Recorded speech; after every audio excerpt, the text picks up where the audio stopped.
What is up, everyone? Flapjacks here. Going to bring you a quick video of trying to become a rank 1 killer. Currently I have 213 hours in the game. 214. I played as Freddy most of my hours in the game. I do have him Prestige 3. I played Freddy up to rank 2 about 2 months ago, and couldn't really get past that point. I was kind of stuck. A lot of it had to do with skill cap, and I really couldn't get past rank 2. I tried out Nurse for a while, kind of played around with her. I did play some Survivor for a little bit. I did level all these killers, just buying in their blood webs. Some of them I did play, like the Shape and Ghostface and Clown, but I always came back to Freddy, and I knew eventually I would get to rank 1. I was streaming this morning and we got pretty close. I think at one point we actually did get to rank 1, but the game bugged and it didn't give us that pip. It showed rank 1 at the end. It says we're rank 1, but we're not rank 1. I mean, maybe we are rank 1. Is it that bug? Is it that glitch that you get sometimes? So I think what we'll do is we're gonna try to throw a video together for you guys, how I play when I play Freddy. This is the build I use and it always works for me.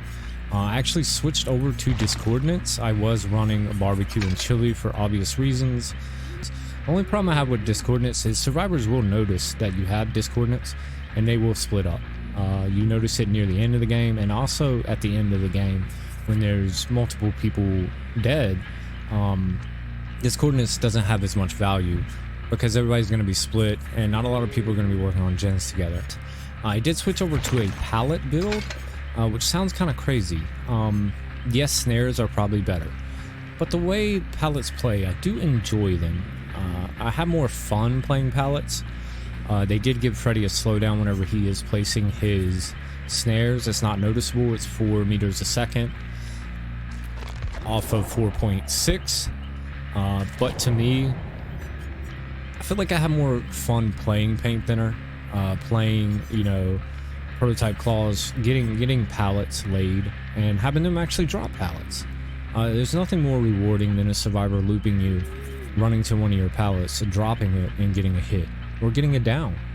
It just feels really nice. And what'll happen is survivors will actually drop your pallets when you're not around, and that shows you their aura. And that actually is beneficial to you because then you can just go to wherever they were and pretty sure you'll find them. You'll find their scratch marks, you'll track them down.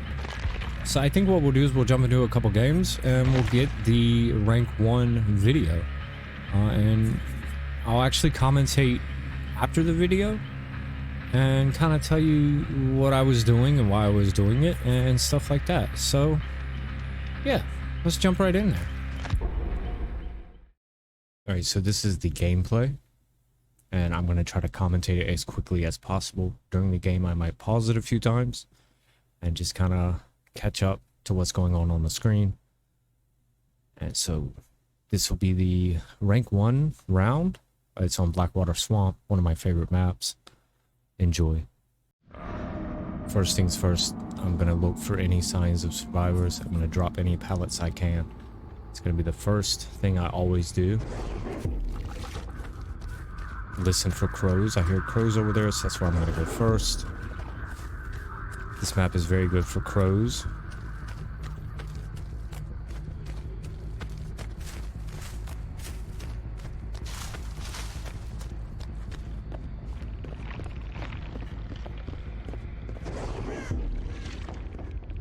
You see scratch marks, I start following them, obviously.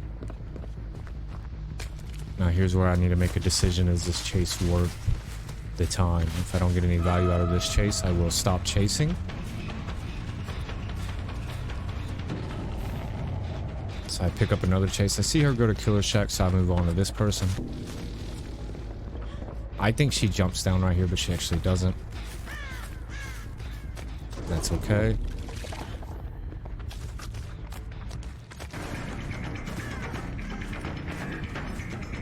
I thought she was going to double back, and she didn't. Discoordinates, always teleport to discoordinates, always go to a discoordinates.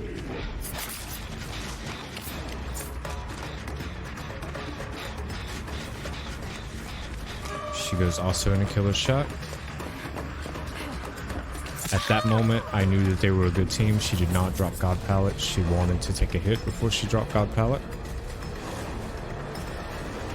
She's run into a mediocre loop. This is an easy loop. I look for another discoordinates. I turn around and realize I actually mind gamed her a little bit, but I mind gamed myself at the same time. Here's where I channel a teleport, but I don't commit, and I pick her up, and it locks the gen. This is where it begins, the snowball.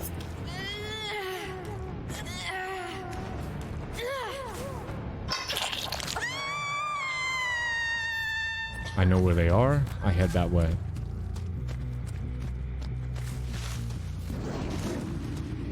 I go ahead and pressure it a little bit more just in case they went back so I can get my Pop Goes the Weasel on it. Follow the scratch marks.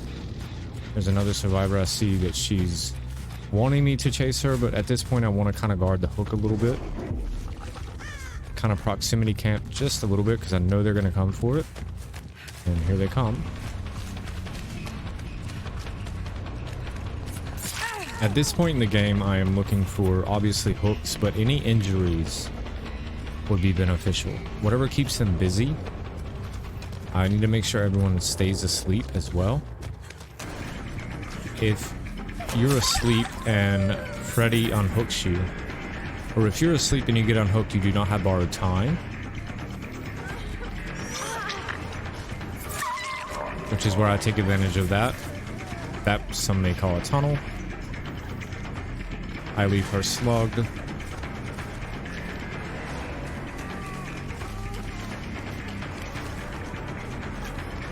Wait for dead hard. No dead hard.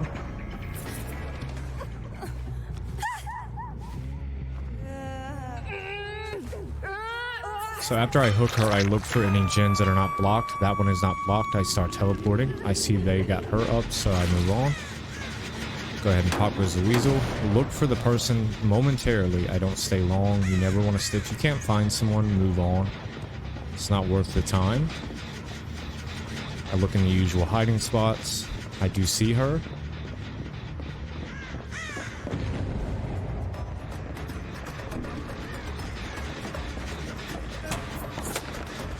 I have very little time to chase this if I do not get it down here. There's where I messed up and thought that was an actual pallet and it was one of mine. But I still got the hit regardless. This is where I make a decision. This is where you have to decide if a chase is worth the time. Because they are all healing. So they are busy. But once they come off of healing, I know I have to make a move. But I see an easy hit here, and I just commit. First gen done. I went to teleport to that gym, but I just didn't get to teleport off in time. That chase took a little bit longer than expected. We have the discoordinates. Obviously, we're going to go to that. Get a Pop Goes the Weasel there.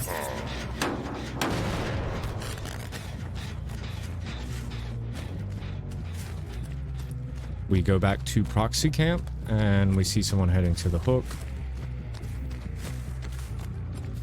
We'll get a free hit. Now we have everyone injured except for one again.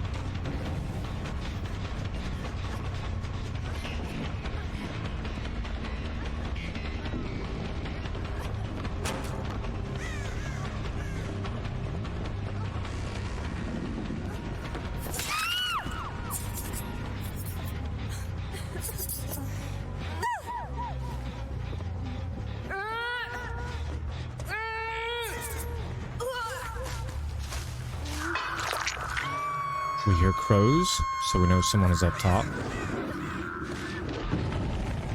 We get a discoordinates pop, but I just used my teleport, so it's not available. I have to rush to this gen. Luckily, it's not very far, and I have a Pop Goes the Weasel available. Obviously, that's sprint burst. She was walking. Replace our pallets. We see blood, so we're going to follow that blood.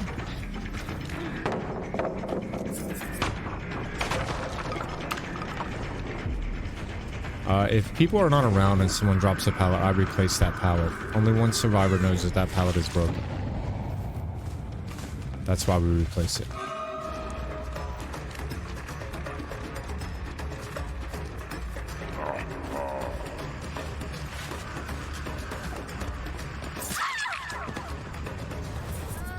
Still haven't used God pallet. This is a good time to put it in the basement. They're all back healed again, so that means they're going to be on a gen soon. And they're on that gen. I do not have my power ready, but it is available soon. And I go ahead and use it as soon as it's available. I try to push people towards me like that. She didn't run towards me.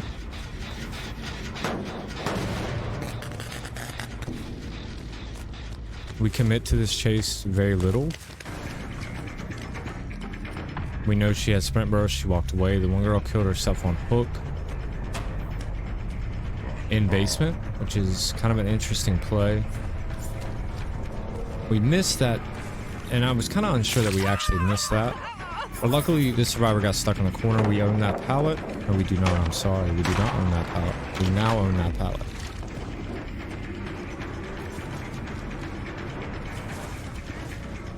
This is where I was going to commit to a teleport gen. If I would have known she was going to jump out that window, that would have been a really good setup.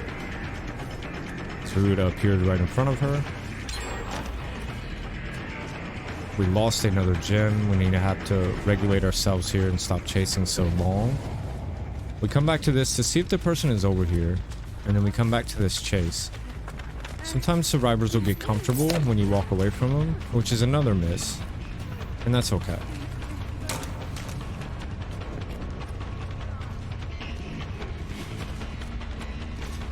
We should have cut this chase here, but I had a good feeling about it. But we lost 2 gens in one chase. If you notice that. One chase cost us 2 gens.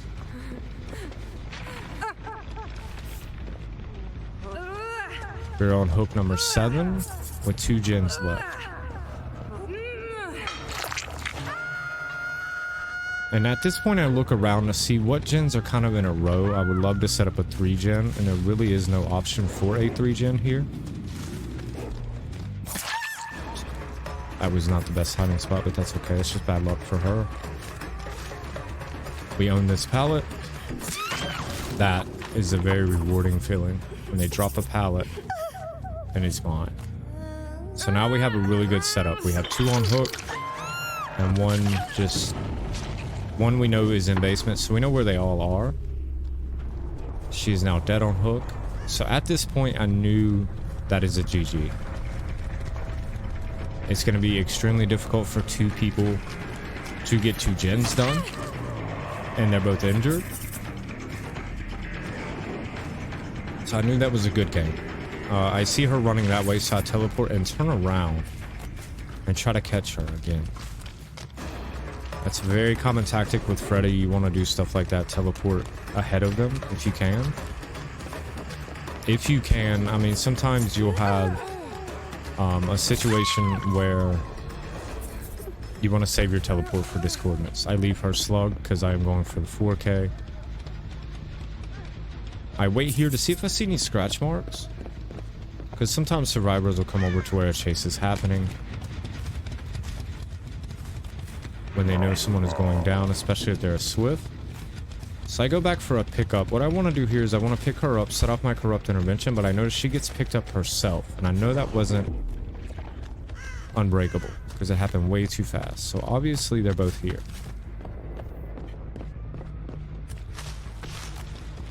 One runs in Killer Shack. I hear a gen being worked on. There's the other. She has sprint burst.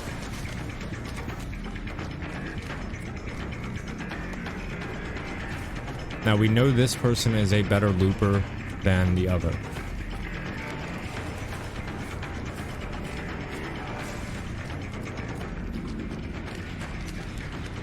Sometimes we just want to get a hit here. Just like that.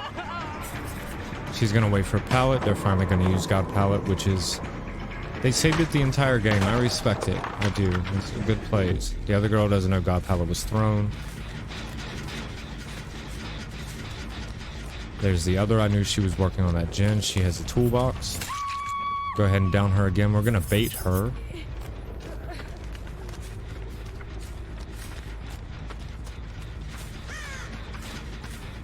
We want to slow this gen down a little bit. We're looking for the other girl still. She is off healing. We'll see she gets healed here.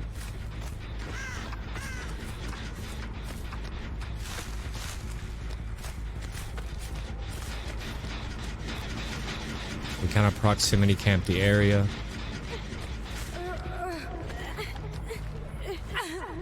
We do a pickup to lock all gens to see if she's on a gen. I bring her to a hook to make it seem like I am hooking her, but I do not.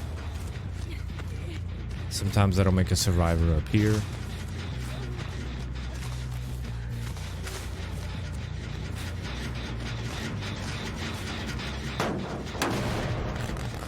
Now we're in a position where a killer hates being. We have one person slugged and another person out. Hiding, we don't know where Hatch is. We don't know if they know where it is. We're kind of in a position to where we have to wait it out and see if she gets picked up. So I leave the area, teleport to that gen, check it. We notice she got picked up and we head back. We see one, we see the other. She's walking straight towards us, completely oblivious. We go ahead and go for her because we know she is the harder catch. She can't use Killer Shack anymore. And we own all these pallets down here. So we're in a really good position. She broke one of them, which shows me her aura.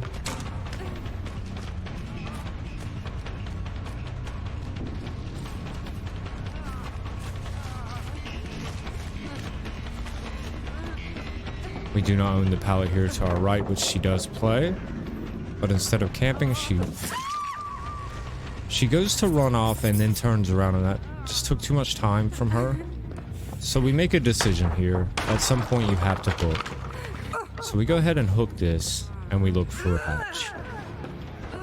And at this point we knew the game was over.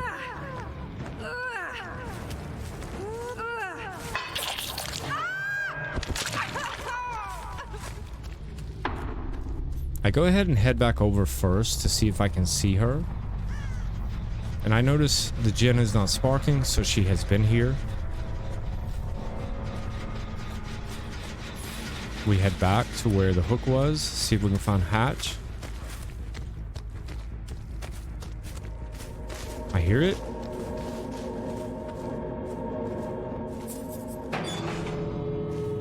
Now we know she was near that gen, so we know she's going to go to that door. And sure enough, there she is.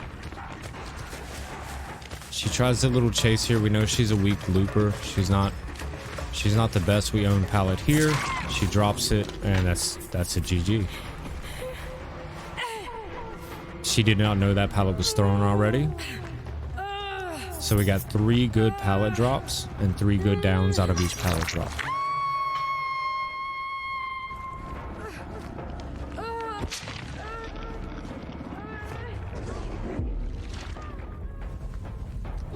So at this point, I was super excited because I had been playing a couple rounds and I got actually Blackwater Swamp a couple times, and I really enjoy this map. I like its design. I like the way it looks.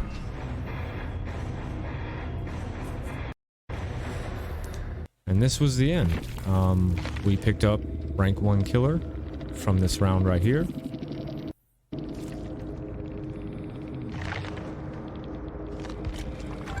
Two pips. Technically 1. It doesn't show there, but you know, we went back and there it is. After a couple months, we finally made it. Very happy, very excited. I'm glad we did that. It's a nice ease off my mind. I feel like I can go have more fun now with the game. I can try different killers. I can try different builds. Everything like that. But thank you guys for watching. Thanks for being here. Make sure you guys like the video, sub to the channel if you're new. Come by the stream sometime. And I will see you in the next one.